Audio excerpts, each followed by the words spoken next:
I mean, the access to, affordable and reliable energy is one of the biggest drivers to success. I mean, for a small family, for an individual, for a small business, that's one of the key factors that we have right now. And so I'm very pleased to see an administration that takes that seriously. I mean, they're talking about unleashing or dominating or, everything we're talking about with American energy. We need to do that. And I see that in President Trump. I see that in Secretary Wright, who I think is the exact right person for that job. And obviously you see that in Secretary Burgum. I think that we are in good hands right now in really exploring our resources and making sure that Americans, that their families, that small businesses, that industry all have the resources they need to thrive. And I can't tell you, I couldn't be more excited about what's happening.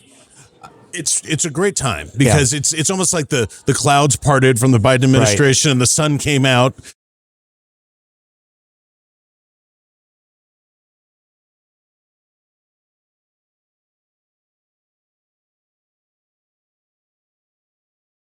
Welcome to the American Potential Podcast. I'm your host, David Fromm. We're on the road again in Montana, and we're attending the Big Sky Bright Future Economic Summit here in Bozeman, Montana, and with a number of leaders from industry and governmental leaders to talk about how to unleash the economic potential in Montana and beyond. And so we also have a national leader here in Congressman Troy Downing, who's the congressman, first-term congressman representing Montana. First of all, you have to have one of the biggest districts, maybe outside of Alaska, in the entire country. And that's exactly it. I do. And people in D.C. and my colleagues, they don't understand how long our roads are. I mean, we've got a lot of distance. I just put things into perspective that the southeast corner of Montana is closer to Texas than it is to the northwest corner. So it's a big state. Oh, my gosh. I had no idea. Yeah. When you start talking about rural issues, which, I mean, there's so many states that have, rural issues. Montana is the poster child there because we really do have a lot of small towns, small counties, and a lot of distance between them. Wow, that's fabulous. It is just such a stunningly beautiful state. It is. And I grew up in the East Coast, and I think sometimes people in the East Coast maybe haven't made it their way west enough, and then all of a sudden you get here and you're like, oh my gosh, this stuff exists in America? I thought this was just in movies, and it's just phenomenal and breathtaking. It's been fun to talk with some of your colleagues and folks who are working here in Montana and elsewhere to really, just unleash energy abundance and really economic growth. Well, in energy, I mean, the access to, affordable and reliable energy is one of the biggest drivers to success. I mean, for a small family, for an individual, for a small business, that's one of the key factors that we have right now. And so I'm very pleased to see an administration that takes that seriously. I mean, they're talking about unleashing or dominating or, everything we're talking about with American energy. We need to do that. And I see that in President Trump. I see that in Secretary Wright, who I think is the exact right person for that job. And obviously you see that in Secretary Burgum. I think that we are in good hands right now in really exploring our resources and making sure that Americans, that their families, that small businesses, that industry all have the resources they need to thrive. And I can't tell you, I couldn't be more excited about what's happening. It's a great time because it's almost like the clouds parted from the Biden administration and the sun came out, and we can actually get back to producing the energy that we should be producing, that our people deserve for us to produce. Absolutely, and it's all the above. I mean, humans are very innovative, and we're going to find better, cleaner, faster, more efficient ways of generating energy across the board. And so, when you hear all of the above, absolutely, let's explore that because we're going to get better and better and better. But, the thing with me in Montana right now is we have decades, centuries of energy right underneath our feet right now. And that's the quick, easy answer for affordable and reliable. We need to exploit that. We'll find, cheaper ways of extracting, cleaner ways of generating. I mean, that is a continuum that we'll continue to see as we continue to look at alternatives. Because at the end of the day, we need to make sure, especially if you look outside right now, it's snowing in Montana. You look outside there, people need to know when they turn their heater on that it works, that they, when they start their car, they've got fuel, that they can, heat their homes, get around as they need to. And the opportunities are just, enormous if we don't put artificial constraints that are completely misplaced, like we saw in the Biden administration. The Biden administration was an adversary to the energy industry. They tried to blacklist things that they didn't like and greenwash things that they did like to try to artificially change that. And I got to tell you, I'm really excited that we're starting to peel some of that back.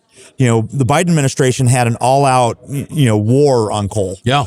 And Montana, we've got a lot of coal in the ground here. Actually, I just got through a CRA. It was HJ Res 104 to unleash the coal in the Powder River Basin, which is eastern Montana. It's in my district, and that's 30% of the American coal reserves right there. The Biden administration had an RMP to disallow that. We got that through.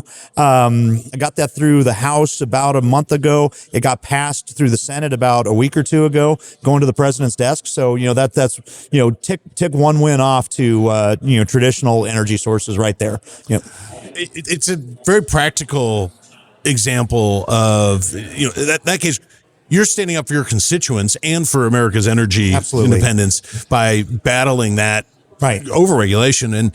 But it's so unbelievable to me. I get really frustrated because we've had a number of folks who run energy companies, whether it's coal, natural gas, oil, and then policymakers and other folks who are impacted with energy. And it's just unbelievable that we would take stuff off the table, because we need it all. We can't afford to take stuff on the table. And the kind of elephant in the room right now is I talked about the economic driving force of having affordable, reliable energy, but the demands to be competitive, and this is bigger. This is not just a threat to American industry, but a threat to American security, is going to be the AI race. Yeah. And we don't have the capacity to generate what we need to be competitive right now. And so we need to start turning those switches on, just on the generation part as well as the transmission part, because we're going to be left in the dust by our adversaries if we don't look at that. So, there's some kind of interesting issues we've got to, take into account there. The need to power that next generation industry. I mean, that's kind of our, modern equivalent of the arms race is the AI race right now. And we're not going to be competitive if we can't generate and transmit the power requirements for that. So we need to be looking all of the above right now, exploiting our traditional energy sources, our traditional generation, as well as looking alternatives and everything else that we need to do to be competitive. Otherwise, we're going to be left in the dust.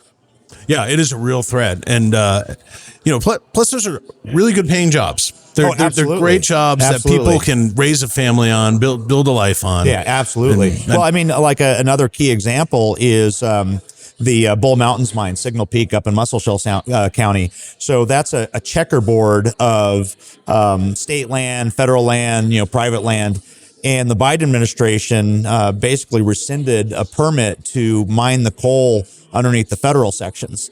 And so we got an EO to undo that. And I've got a bill in the hopper right now, the Crow Revenue Act, so that decision's not fungible with the next administration. Mm-hmm. So basically, we're going to swap out the federal sections with private trust sections, so it no longer becomes a federal issue, so that they can continue to do this. But the reason I bring that one up is you mentioned good paying jobs. I mean, that is almost 300 good paying jobs. And these are not minimum wage jobs. These are good, well compensated employees that are doing an honest day's work. And it's not just what it means to them and to their families and putting food on the table. That's Yellowstone County. That's Muscle County. That's the state of Montana. That's the United States, energy security. All of that stuff is dependent on them being able to continue doing that. And if we would have allowed the Biden administration's rules to stand, they would have had to stop at the end of this year. So they'd have about 2 more months that they could mine coal there, and it would have sterilized it because of the intricacies of a longwall coal mine. Because once they hit that block, it's no longer economically feasible to go around and start trying to get the other coal. So they would have completely sterilized that. That would have been hundreds of jobs lost, which is incredibly meaningful to my district, to my state, and again, on the national security side, making sure that we are, energy dominant. Yeah. So this is still your first term. I imagine it feels like a lot longer. But I mean, you come in with President Trump and his administration, which has been, it's just such a great opportunity. It's a great opportunity. Are you enjoying it? I love it. But what do you think about it? I got to tell you, I've got a good team. We're getting a lot of good policy passed. And I'm really excited about, the opportunity that we have with, Trump in the White House. And I think it's really interesting when you have the naysayers coming after you on, social media or whatever, saying, oh, you're just, kissing up to Trump or whatever. I'm going, I ran on the same platform. I ran on, and a lot of us did. So, we all ran on the same platform. The only difference is now we have somebody in the executive office that's signing our bills and helping push this stuff to a finish line. So it's an incredible opportunity for us. Obviously we're in a little bit of a strange situation right now with the shutdown, just trying to, get, the Democrats in the Senate to agree with something that they've always agreed with and give us the time to actually get back to regular order and start passing appropriations bills. And I mean, this will pass, but I'll tell you, the leadership that we have in the White House, the leadership that we have in the Senate, the leadership we have in the House. I mean, this is a winning team that is going to have lasting implications on Americans and their ability to build the American dream.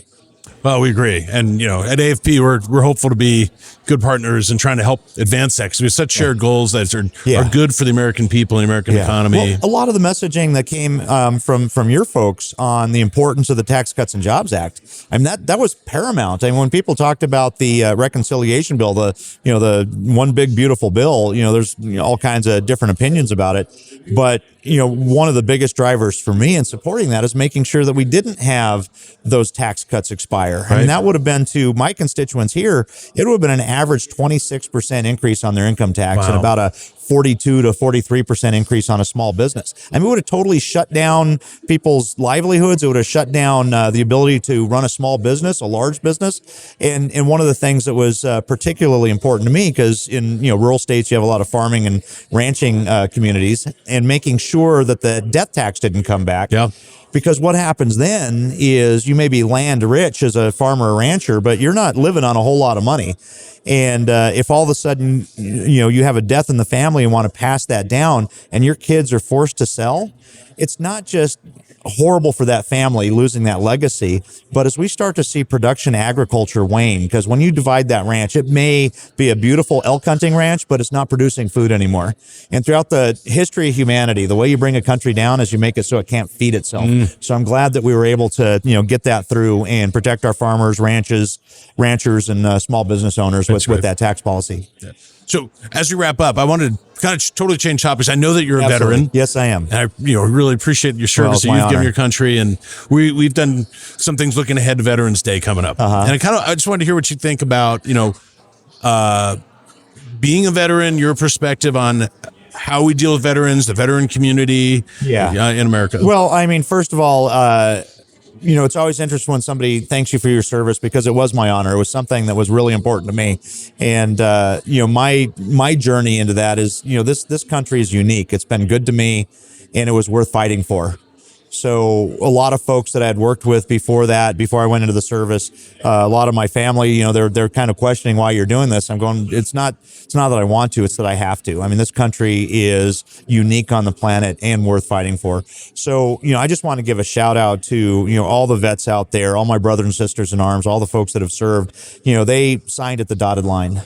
They didn't sign to say, I'm going to work on one conflict or another. I mean, they may agree with the conflict. They may not agree with the conflict. That doesn't matter. Their country asked them to serve, asked them to go fight for this country and all that she represents. And they did. They signed on the dotted line and they went and did that. So I'm incredibly proud of everybody, no matter what your impetus for doing that. I mean, that is an ultimate sign of patriotism, to actually be willing to sign at the dotted line and fight for your country. It's great. Yeah. Great way to end. Well, I really appreciate you welcoming us to Montana. Yeah, enjoyed. This is we're getting our first snow that I've seen this year, and it's been beautiful. I'm excited for the things that are happening in Montana and the great leadership here, and for your leadership in Congress, what you guys are going to do to just make the country a better and better place. We've got a good team here. I mean, we've got all four of the Montana delegation in Congress. We're rowing in the same direction. And I think we're getting a lot of really good work done. That's great. Yeah. Oh, Congressman Downing, thanks so much. Hey, thank you. Appreciate it. Take care.